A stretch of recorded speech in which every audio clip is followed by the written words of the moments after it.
سبحان اللہ سبحان اللہ. اس غوث اعظم رضی اللہ تعالیٰ عنہ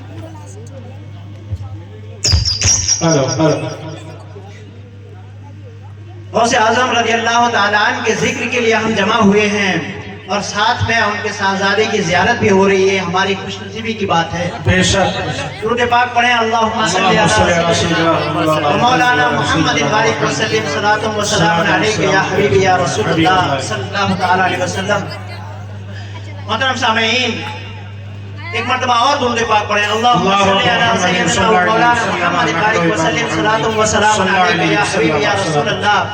تو میں عرض کر رہا تھا کہ حضور نبی کریم صلی اللہ علیہ وسلم نے آپ کے منہ میں اپنا لعاب دہن ڈالا، جس کا اثر یہ تھا کہ غوث پاک رضی اللہ تعالیٰ عنہ بیان کرتے تھے تو آپ کی مجلس سے کئی لوگوں کی جانیں چلی جاتی تھی. اللہ اکبر. یہ اثر تھا غوث پاک رضی اللہ تعالیٰ عنہ کے بیان میں. یہ اثر تھا. کئی لوگ اپنے کپڑے پھاڑ لیا کرتے تھے. آج سوچئے یہ حالات ہمیں دیکھنے کو نہیں ملتے ہیں، لیکن غوث پاک رضی اللہ تعالیٰ عنہ کی سیرت میں یہ ساری چیزیں لکھی ہوئی ہے. پیارے دوستوں اور بزرگوں، غوث پاک رضی اللہ تعالیٰ عنہ کے ان کی کرامات بہت زیادہ ہے. علماء فرماتے ہیں کہ جتنی کرامتیں حضور غوث پاک کی منقول ہے، کسی اور ولی کی منقول نہیں ہے. بے شک. یہ ہے حضور غوث پاک رضی اللہ تعالیٰ عنہ کا مقام. ایک مرتبہ ایک بادشاہ آیا حضور غوث پاک رضی اللہ تعالیٰ عنہ کے پاس کچھ تحفے لے کر آیا اور کہنے لگا حضور یہ آپ کے لیے تحفے میں ہے، قبول فرمائیں. جی. حضور غوث پاک رضی اللہ تعالیٰ عنہ فرماتے ہیں کہ مجھے اس کی حاجت نہیں ہے، اس کو لے جاؤ. حضور غوث پاک فرماتے ہیں مجھے اس کی حاجت نہیں ہے. حضور غوث پاک رضی اللہ تعالیٰ عنہ کا مقام اور مرتبہ بہت بلند ہے. بے شک. سبحان اللہ. آپ خود فرماتے ہیں نظرت الی بلاد اللہ جمعا کخردلۃ علی حکم اتصالی، کہ میں نے پوری دنیا کو ایسے دیکھا جیسے ایک رائی کا دانہ ہو. بے شک. سبحان اللہ. ایک رائی کا دانہ اپنے ہاتھ میں رکھیے، اس طرح سے حضور غوث پاک رضی اللہ تعالیٰ عنہ پوری دنیا کو دیکھا کرتے تھے. بے شک. دنیا کو دیکھا کرتے تھے. نظر تو الی بلاد اللہ جمعا کخردلۃ علی حکم اتصالی. وہ بادشاہ آیا اور کہنے لگا حضور یہ تحفہ ہے، آپ قبول فرمائیں. غوث اعظم فرماتے ہیں کہ مجھے اس کی ضرورت نہیں ہے. ایک واقعہ اور ہے اسی بیچ. حضور غوث پاک رضی اللہ تعالیٰ عنہ کے پاس ایک شخص آیا اور کہنے لگا اور آپ کی بارگاہ میں وہ بیٹھ گیا. حضور غوث پاک رضی اللہ تعالیٰ عنہ اسی حال میں تھے. آپ نے اس شخص کی حالت کو دیکھ کر اندازہ لگا لیا اور فرمایا کیا ہوا ہے، تم کیوں یہاں بیٹھے ہو؟ تو وہ درویش کہنے لگا، وہ فقیر کہنے لگا کہ حضور مجھے ایک نہر پار کرنا ہے اور اس پار جانے کے لیے کشتی کا استعمال کرنا ہوگا اور میرے پاس پیسے نہیں ہیں جو میں اسے عطا کروں. کیوں؟ حضور غوث پاک رضی اللہ تعالیٰ عنہ فرماتے ہیں کہ تم یہیں بیٹھ جاؤ.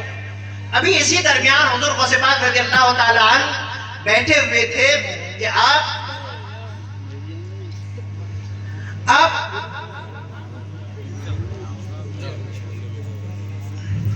نعرہ تکبیر، اللہ اکبر. نعرہ تکبیر. اللہ اکبر.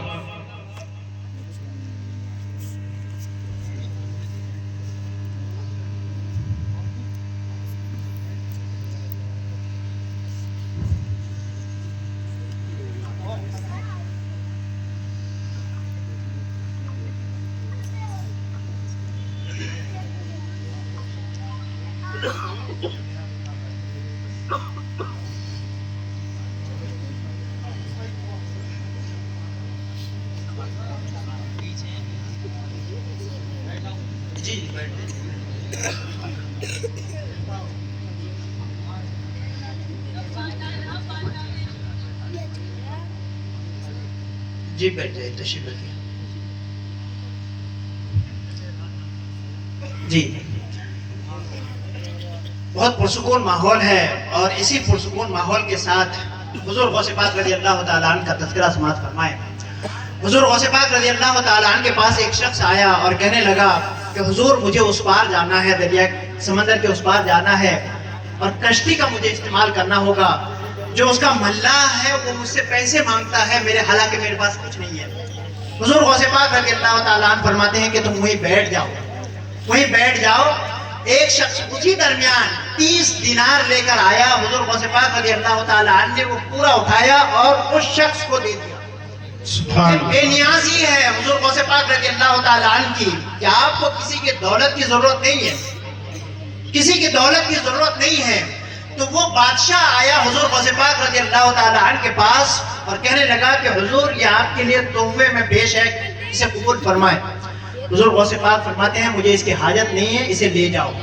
جب وہ اصرار کرنے لگا، بار بار کہنے لگا، تو آپ نے ان تھیلیوں کو لیا اور لے کر ایسا اس کو نچوڑا کہ ان تھیلیوں سے خون کے قطرے ٹپک پڑے. سبحان اللہ.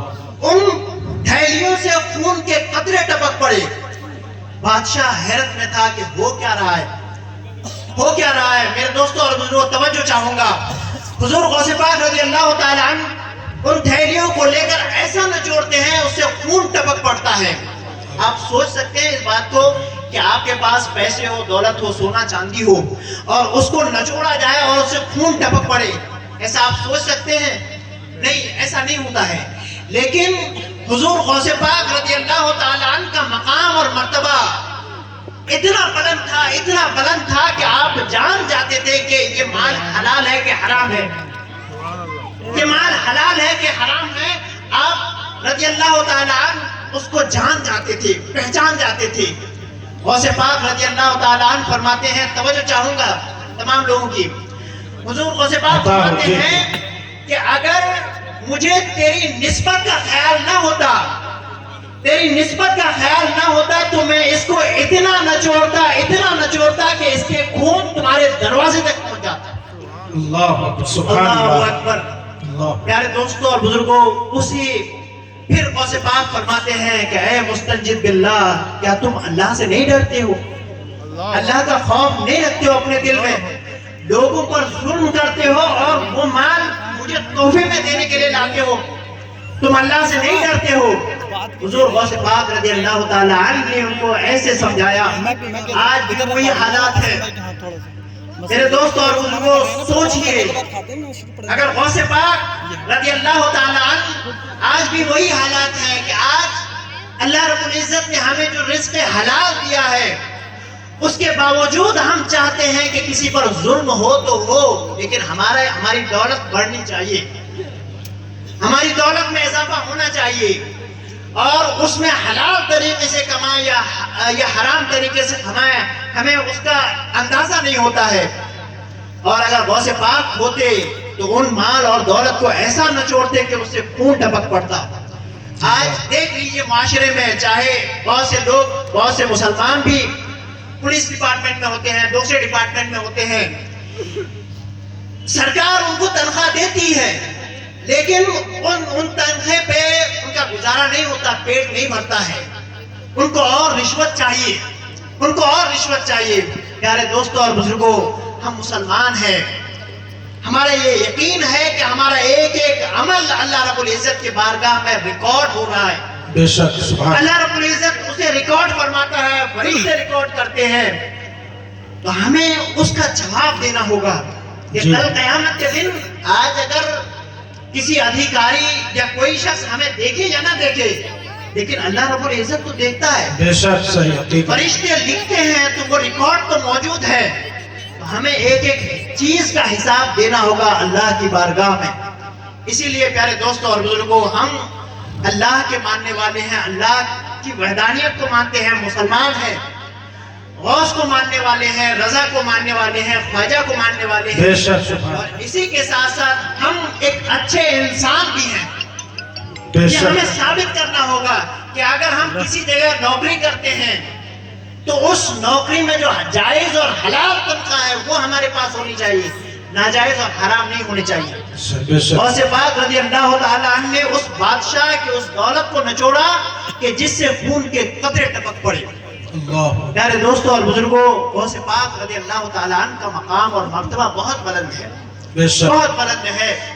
ایک عورت آئی غوث پاک رضی اللہ تعالیٰ عنہ کی بارگاہ میں، اپنے بچے کو ساتھ لائی کہ حضور اس کو آپ کے ساتھ رکھیں اور اس کو علم دین دیں، عبادت اور ریاضت مجاہدے کی تعلیم دیں۔ حضور غوث پاک رضی اللہ تعالیٰ عنہ اس بچے کو قبول فرماتے ہیں۔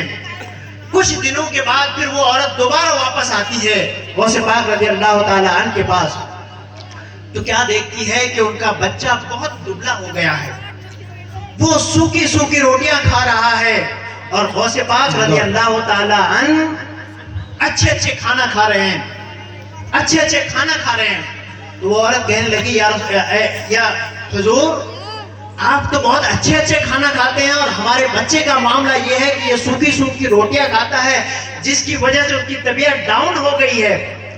غوث پاک رضی اللہ تعالیٰ عنہ جو آپ نے مرغی یا مرغے کا گوشت کھایا تھا ان پر اپنا ہاتھ پھیرا، جس سے وہ مرغا پھر دوبارہ زندہ ہو گیا، سبحان اللہ سبحان اللہ، واہ دوبارہ واہ، زندہ ہو گیا۔ آپ سوچ سکتے ہیں یہ لاجیکل بات نہیں ہے، اگر آپ لاجک سے سوچنے کی کوشش کریں گے تو یہ لاجیکل بات نہیں ہے۔ اگر کوئی مرغا اس کو کھا لیا جائے اور اس کی ہڈیوں پہ ہاتھ رکھا جائے پھر وہ دوبارہ زندہ ہو جائے، ایسا نہیں ہوتا ہے، لیکن یہ غوث اعظم رضی اللہ تعالیٰ عنہ کی کرامت تھی، بے شک سبحان اللہ، کرامت تھی جو ہمارے عقل سے پرے ہے۔ ہم عقل سے اس کو سوچ نہیں سمجھتے ہیں، سوچ نہیں سکتے ہیں، سمجھ نہیں سکتے ہیں۔ تو غوث اعظم رضی اللہ تعالیٰ عنہ نے اس مرغی کو زندہ فرما دیا، یہ سبحان کرامت اللہ۔ تھی۔ اسی طرح سے غوث اعظم رضی اللہ تعالیٰ عنہ کی بے شمار کرامات ہیں۔ غوث اعظم رضی اللہ تعالیٰ عنہ فرماتے ہیں وَلَوْ أَلْقَيْتُ سِرِّي فِي عَلَى مَيْتٍ لَقَامَ بِقُدْرَةِ الْمَوْلَى تَعَالِي، کہ اگر میں اپنا راز کسی مردے پہ ڈال دوں تو وہ اللہ رب العزت کی قدرت سے دوبارہ زندہ ہو جائے، دوبارہ زندہ ہو جائے۔ کیسی بات تھی، کیسا اثر تھا غوث اعظم رضی اللہ تعالیٰ عنہ کی زبان میں، کہ فرماتے ہیں کہ اپنا راز اگر کسی مردے پہ ڈال دوں تو وہ مردہ زندہ ہو جائے، زندہ ہو جائے۔ غوث اعظم رضی اللہ تعالیٰ عنہ فرماتے ہیں وَلَوْ أَلْقَيْتُ سِرِّي عَلَى بِحَارٍ، اگر میں اپنا راز سمندروں میں ڈال دوں، سمندروں میں ڈال دوں تو سمندر اس راز کی وجہ سے اسی وقت اس کا پورا پانی ختم ہو جائے، پورا پانی ختم ہو جائے۔ اور فرماتے ہیں وَلَوْ أَلْقَيْتُ سِرِّي عَلَى جِبَالٍ لَدُقَّتْ وَاخْتَفَتْ بَيْنَ الرِّمَالِ، کہ اگر میں اپنا راز پہاڑوں پہ ڈال دوں، پہاڑوں پہ ڈال دوں تو پہاڑ ریزہ ریزہ ہو جائے اور سب ریتوں کے درمیان مل کے ختم ہو جائے۔ جی کیا مرتبہ تھا، بے آپ شک، سوچ سکتے ہیں اس بات کو کہ حضور غوث پاک رضی اللہ تعالیٰ عنہ کا کیا مقام تھا کہ اگر اپنا راز پہاڑوں پہ ڈال دیں تو پہاڑ ریزے ریزے ہو جائے۔ پیارے دوستو اور بزرگوں، غوث اعظم رضی اللہ تعالیٰ عنہ کا مقام اور مرتبہ تو ہماری سوچ سے بہت بلند ہے، بے شک، ہماری سوچ سے بہت بلند ہے، سبحان ہم اللہ۔ اپنی سوچ سے اس کو ناپ نہیں سکتے ہیں۔ حضور غوث پاک رضی اللہ تعالیٰ عنہ فرماتے ہیں مقامکم العلا، مقامکم العلا ولیکن ما زال عالی، کہ تم سب کا مقام، اولیاء اکرام سے فرماتے ہیں کہ تم سب کا مقام تو سب سے بلند ہے، لیکن تم سب سے میرا مقام سب سے بلند ہے۔ بے شک سبحان حضور غوث پاک فرماتے ہیں کہ اے اولیاء کہ تم سب کا مقام اپنا اپنا ہے اور اللہ کے نزدیک سب کا مقام بلند ہے، لیکن تم سب سے بڑھ کر میرا مقام ہے۔ فرماتے ہیں شیخ سعدی فرماتے ہیں غوث اعظم درمیانے اولیاء محمد درمیانے سبحان اللہ، کہ غوث اعظم رضی اللہ تعالی عنہ کا مقام اور مرتبہ ویسے ہی ہے کہ جس طرح سے حضور صلی اللہ علیہ وسلم کا مقام تمام انبیاء کے درمیان ہے۔ بے شک بے شک، اللہ اکبر، یا رسول اللہ، زندہ باد، زندہ باد، اللہ اکبر، جس طرح سے سبحان اللہ، جس طرح سے ہمارے نبی صلی اللہ علیہ وسلم تمام انبیاء میں سردار ہیں، اسی طرح سے غوث اعظم رضی اللہ تعالیٰ عنہ تمام اولیاء کے سردار ہیں، بے شک بے شک، تمام اولیاء کے سردار ہیں۔ پیارے دوستو اور بزرگوں، حضور غوث پاک رضی اللہ تعالیٰ عنہ کی کرامات کو جب بیان کیا جاتا ہے تو لوگ سوال کرتے ہیں سوال کرتے ہیں کہ یہ ایسا کیسے ہو سکتا ہے کہ کوئی مردہ زندہ ہو جائے، کوئی مردہ زندہ ہو جائے، ایسا کیسے ہو سکتا ہے؟ بے شمار کرامات ہیں۔ ایک کرامت ان کی یہ ہے حضور غوث پاک رضی اللہ تعالیٰ عنہ کہ حضور غوث پاک رضی اللہ تعالیٰ عنہ کے پاس مہینے آتے تھے، ربیع الاول، ربیع الآخر، جمادی الاول آپ کے پاس آتے تھے اور آگے کیا ہونے والا ہے وہ آپ کو بتایا کرتے تھے۔ سبحان اللہ۔ کہ مہینے بتایا کرتے تھے کہ آگے کیا ہوگا، لوگوں جی۔ کے ساتھ کیسے معاملات پیش ہوں گے، وہ سب نبی کریم حضور غوث پاک رضی اللہ تعالیٰ عنہ کو بتاتے تھے۔ سبحان اللہ۔ اب میں قرآن کریم سے آپ کو اس کی دلیل پیش کرتا ہوں۔ جی سورہ نمل کو پڑھیے، سورہ نمل کو پڑھیے۔ حضور صلی اللہ علیہ وسلم حضرت سلیمان علیہ السلام کا ذکر ہے، سبا بلقیس کا ذکر ہے۔ جی حضرت سلیمان علیہ السلام نے اپنے دربار میں فرمایا کہ کون ہے جو سبا بلقیس کے تخت کو میرے پاس لے آئے۔ بے شک۔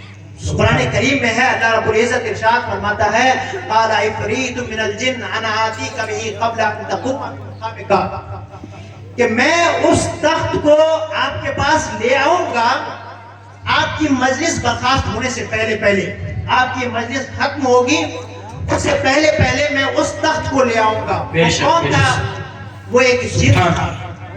آپ سمجھتے ہیں کہ جن کی طاقت زیادہ ہوتی ہے، لیکن اس نے کہا کہ میں آپ کے پاس وہ تخت لے آؤں گا جب آپ کی مجلس برخاست ہوگی، تب تک میں حاضر کر دوں گا۔ حضرت سلیمان علیہ السلام فرماتے ہیں تب تک دیر ہو جائے گی۔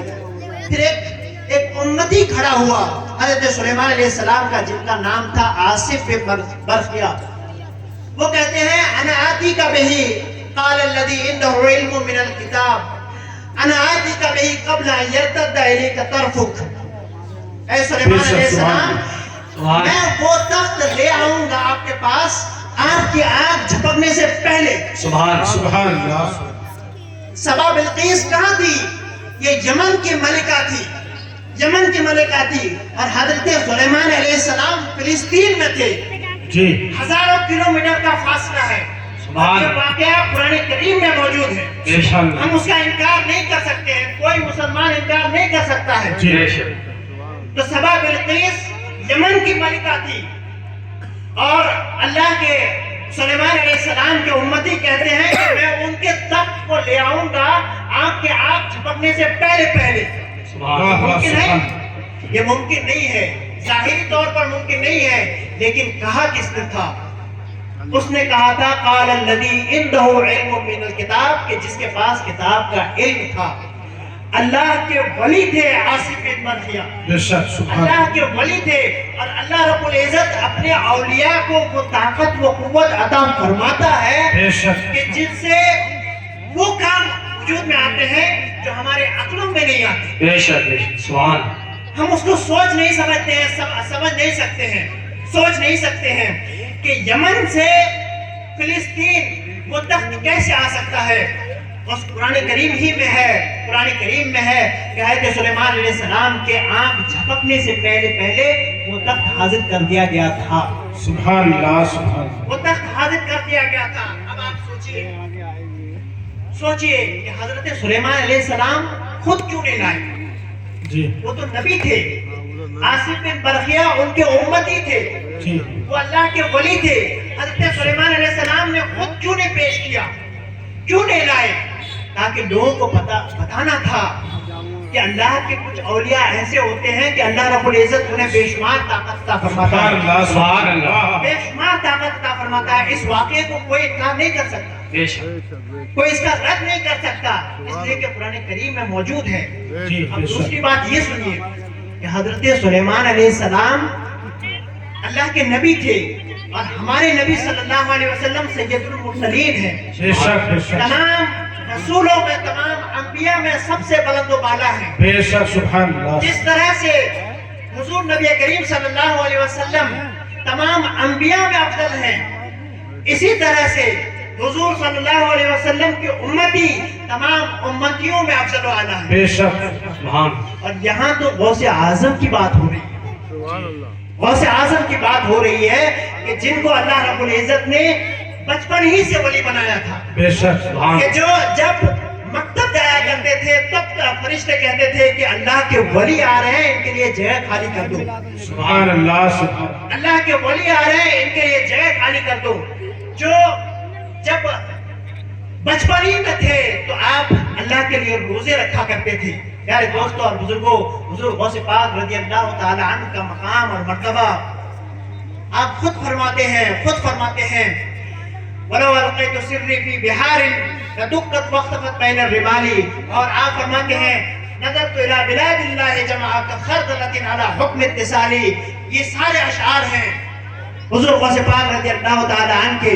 پیارے دوستوں اور بزرگوں، حضور غوث پاک رضی اللہ تعالی عنہ کے بارے میں اللہ رب العزت نے وہ مقام اور مرتبہ عطا فرمایا تھا. حضور غوث پاک کو ایک حدیث سماعت فرمائیں، اور یہ حدیث قدسی ہے. حدیث قدسی کا مطلب یہ ہوتا ہے کہ بات ہوتی ہے رسول اللہ کی، لیکن کہنے والا ہوتا ہے اللہ رب العزت. بے شک کہنے والا ہوتا ہے اللہ رب العزت. سبحان اللہ تعالیٰ فرماتا ہے حدیث قدسی میں ہے ان اللہ قال من عاد لی ولیا فقد آذنته بالحرب. یہ حدیث بخاری شریف کی حدیث ہے، صحیح حدیث ہے. اللہ تعالیٰ فرماتا ہے ان اللہ قال من عاد لی ولیا فقد آذنته بالحرب، کہ جو میرے کسی ولی سے دشمنی کرے جی میرا اس سے اعلان جنگ ہے. جی بے شک میرا اس سے اعلان جنگ ہے.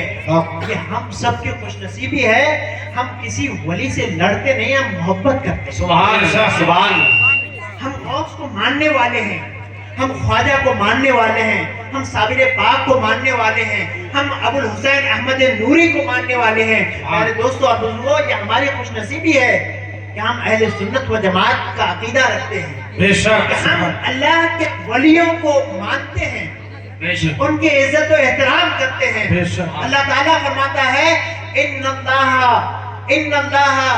قال من عاد لی ولیا فقد آذنته بالحق.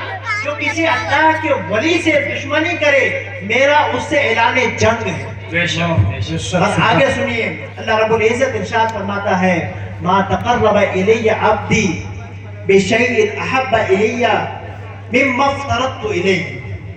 کہ میرا کوئی بندہ اس سے زیادہ تقرب حاصل نہیں کر سکتا کہ جتنے فرائض سے ادا کر سکتا ہے.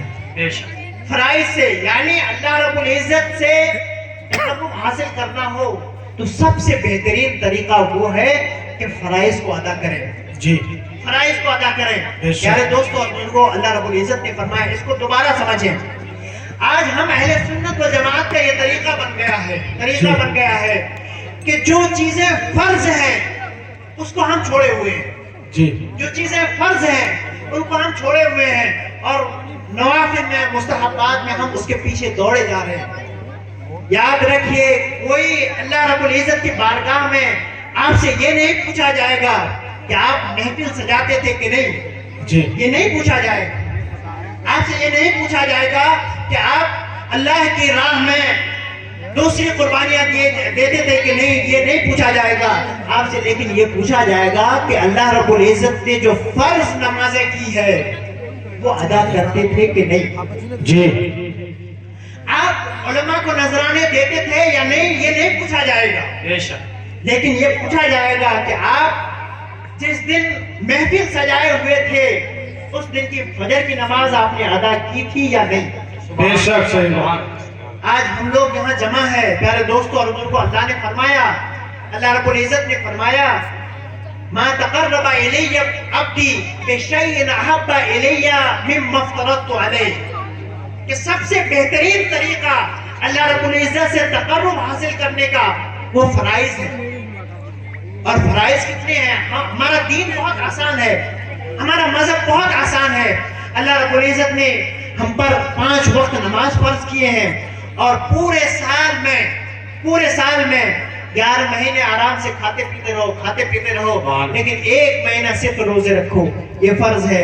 اور اگر آپ کے پاس دولت ہے تو 1 مرتبہ آپ کو حج کرنا ہے، اور اگر دولت ہے تو پورے سال میں 2.5% ادا کرنا ہے. جی یہ اللہ رب العزت نے فرمایا، یہ فرائض ہیں. یہ سب سے پہلے ہے. یہ ادا کرنا ہوگا، اس کے بعد پھر نوافل کا مقام آتا ہے۔ بے شک توجہ سے سنیں، اللہ رب العزت ارشاد فرماتا ہے، اللہ رب العزت ارشاد فرماتا ہے ما يزال عبدي يتقرب الي بالنوافل حتى احبه فاذا احببته كنت سمعه الذي بے شک بے شک يسمع به۔ توجہ ہے، جی جی آپ لوگ سن رہے ہیں؟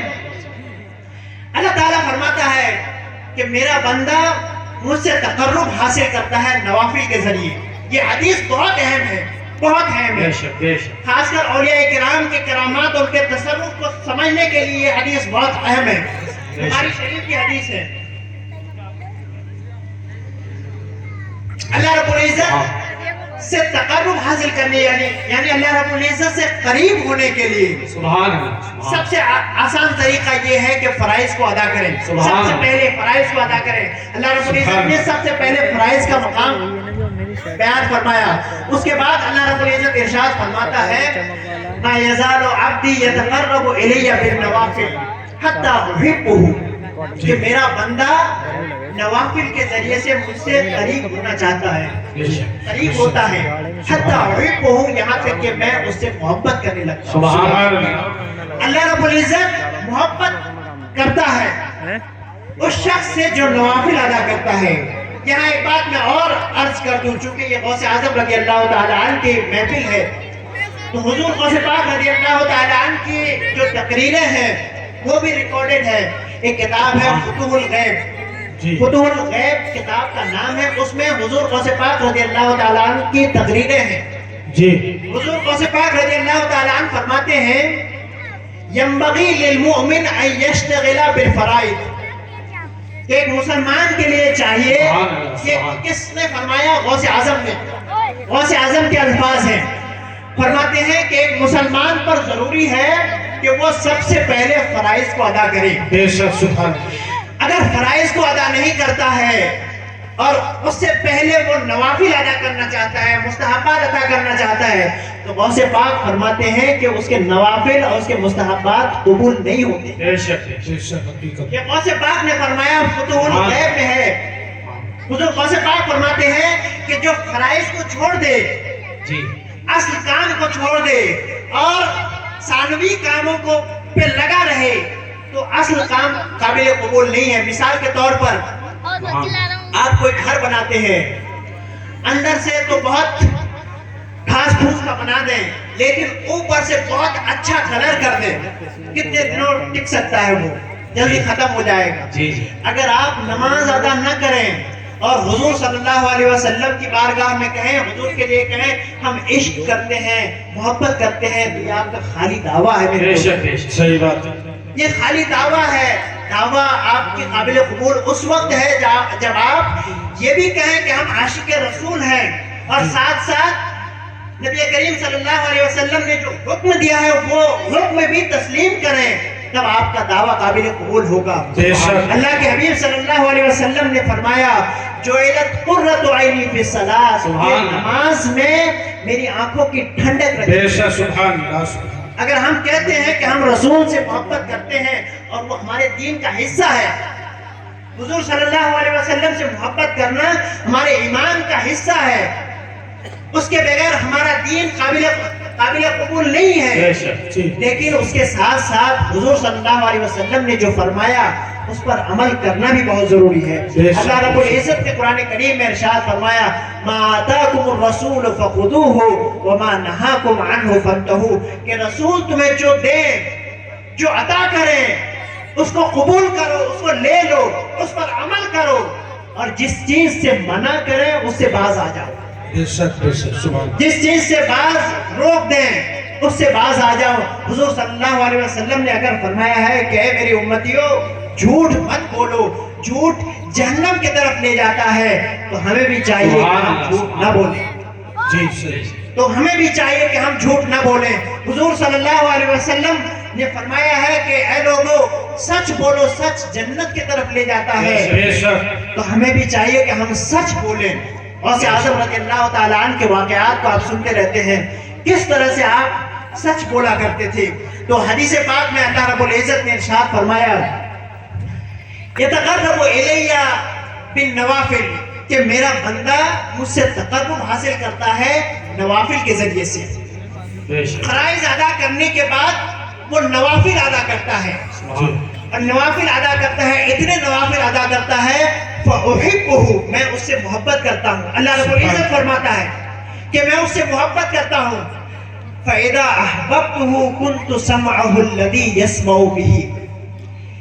یہ بہت خاص ہے, بہت خاص ہے, توجہ دینے کی ضرورت ہے. اللہ تعالیٰ فرماتا ہے کہ میں اس سے محبت کرتا ہوں یہاں تک کہ میں اس کا کان بن جاتا ہوں جس سے وہ سنتا ہے. بے شک سبحان اللہ بے شک. اب آپ سوچئے کہ اللہ تعالیٰ بندوں کے بارے میں ارشاد فرماتا ہے, بندوں کے بارے میں ارشاد فرماتا ہے کہ میرا بندہ اتنے نوافل ادا کرتا ہے کہ میں اس سے محبت کرتا ہوں, اور جب محبت کرتا ہوں تو میں اس کے کان بن جاتا ہوں جس سے وہ سنتا ہے. بے شک سبحان اللہ. جس سے وہ سنتا ہے, یعنی کان تو انسان کا ہوتا ہے لیکن اس پہ جو آواز آتی ہے سننا ہوتا ہے وہ اللہ رب العزت کا ہوتا ہے. بے شک اور آگے اسی حدیث قدسی میں اللہ رب العزت ارشاد فرماتا ہے وَبَصَرَهُ الَّذِي يَبْصُرُ بِهِ میں اس کی آنکھیں بن جاتا ہوں بے شک جس سے وہ دیکھتا ہے, جی جس سے وہ توجہ چاہوں گا. بہت خاص پوائنٹ ہے. اللہ تعالیٰ فرماتا ہے کہ میں اس بندے کی آنکھ بن جاتا ہوں جس سے وہ دیکھتا ہے. اب آپ سوچئے حضور غوث پاک رضی اللہ تعالیٰ نے فرمایا نظر تو الى بلاد اللہ جمعہ کا خردلۃ علی حکم اتصالی کہ میں اللہ کی زمین کی طرف ایسے دیکھتا ہوں جیسے ایک رائی کا دانہ ہو. سبحان اللہ سبحان اللہ. اب اس بات کو حدیث قدسی سے اس کو ریلیٹ کرتے ہیں, حدیث قدسی سے اس کو ریلیٹ کرتے ہیں کہ اللہ رب العزت اپنے بندے سے محبت کرتا ہے یہاں تک کہ اللہ رب العزت اس کی آنکھ بن جاتا ہے, پھر اللہ رب وہ بندہ دیکھتا ہے. تو اگر غوث اعظم کہیں کہ میں پوری کائنات کو دیکھ سکتا ہوں تو اس کا مطلب یہ ہے کہ اللہ رب العزت کا فیضان ہے. اللہ رب العزت وہ قدرت عطا فرماتا ہے, سبحان اللہ, وہ طاقت عطا فرماتا ہے اپنے ولیوں کی آنکھوں میں کہ جس سے وہ پوری کائنات کو دیکھ سکتے ہیں. بے شک نظر تو الى بلاد اللہ جمعہ کا خردلۃ علی حکم اتصالی کہ میں پوری کائنات کو ایسے دیکھتا ہوں جیسے رائی کے دانہ ہو. اور آگے اللہ رب العزت ارشاد فرماتا ہے حدیث قدسی میں ہے وَلَئِن سَأَلَنِي اور اگر وہ مجھ سے کوئی سوال کرتا ہے لَأُوتِيَنَّهُ تو میں اسے ضرور عطا فرماتا ہوں. اگر اللہ کے ولی اللہ سے کوئی سوال کرتے ہیں تو اللہ رب العزت ضرور عطا فرماتا ہے. بے شک. اب اسی حدیث کو پھر غوث پاک رضی اللہ تعالیٰ عنہ پر فٹ کریں. اگر غوث پاک کہیں کہ اللہ اس مردے کو زندہ فرما دے جی تو اللہ رب العزت مردوں کو زندہ بھی فرما دیتا ہے. سبحان اللہ. اللہ رب العزت مردوں کو زندہ بھی فرما دیتا ہے. پیارے دوستو اور بزرگوں اسی حدیث میں ہے اللہ رب العزت ارشاد فرماتا ہے وَرِجْلَهُ الَّتِي يَمْشِ بِهَا اور میں اس کا پیر بن جاتا ہوں. سبحان اللہ. اللہ تعالیٰ فرماتا ہے کہ میں اس کا پیر بن جاتا ہوں جس سے وہ چلتا ہے. بے شک. وَلَئِنِ اسْتَعَاذَنِي اور اگر وہ مجھ سے پناہ چاہتا ہے لَأُعِيذَنَّهُ تو میں اس کو ضرور پناہ دیتا ہوں. سبحان اللہ. یہ مقام ہے, یہ غوث اعظم رضی اللہ تعالیٰ عنہ کا مقام ہے کہ اللہ رب العزت نے قرآن کریم میں کرامتوں کے بارے میں ذکر فرمایا ہے. حدیث قدسی میں اللہ رب العزت نے فرمایا ہے کہ میں اس کے ہاتھ کان آنکھ بن جاتا ہوں جس سے وہ پکڑتا ہے, سنتا ہے, دیکھتا ہے. میرے دوستوں اور بزرگوں اللہ رب العزت نے غوث پاک رضی اللہ تعالیٰ عنہ کو وہ مقام اور وہ مرتبہ عطا فرمایا ہے کہ ہم سوچ نہیں سکتے ہیں, اور یہ ہماری خوش نصیبی ہے کہ ہم ان کے غلام ہیں. بے شک. ہم ان کے ماننے والے ہیں, ہم ان کے ماننے والے ہیں. خدا کے فضل سے ہم پر ہے سایہ غوث اعظم کا, خدا کے فضل سے ہم پر ہے سایہ غوث اعظم کا. ہمیں دونوں جہاں میں ہے سہارا غوث اعظم. وآخر دعوانا الحمدللہ. سبحان اللہ سبحان اللہ.